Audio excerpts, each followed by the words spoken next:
ઉત્તર ગુજરાતની નામાંકિત ડેરી એવી સાગર ડેરીમાં હાલ હોબાળાના દ્રશ્યો સર્જાયા છે, જેમાં પશુપાલકો વર્સેસ પોલીસ જેવી સ્થિતિ સર્જાઈ છે। એટલે કે પશુપાલકો અને પોલીસ વચ્ચે જબરજસ્ત ઘર્ષણના દ્રશ્યો સર્જાયા છે। પશુપાલકો દ્વારા કેમ હોબાળો કરવામાં આવ્યો તે સમગ્ર મુદ્દે ચર્ચા કરીશું આજે આ વિડીયોમાં। નમસ્કાર, લાઈવ 24 ન્યૂઝની સાથે હું છું મિક્ષુ ઠક્કર। તાજેતરમાં જ સાગર ડેરીમાં એક મોટા હોબાળાના દ્રશ્યો સામે આવ્યા છે। મોટી સંખ્યામાં પશુપાલકો સાગર ડેરી આગળ એકઠા થયા છે। પોલીસ દ્વારા એ સમગ્ર મામલાને થાળે પાડવાના પ્રયત્નો થઈ રહ્યા છે, જેમાં અમદાવાદ હિંમતનગરનો જે હાઈવે છે તે પણ બ્લોક કરી દેવામાં આવ્યો છે।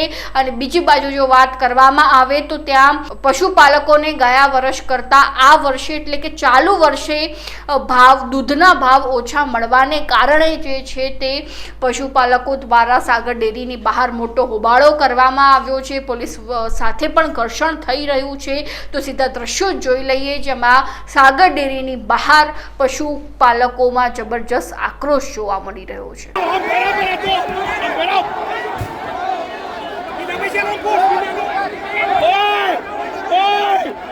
પગાર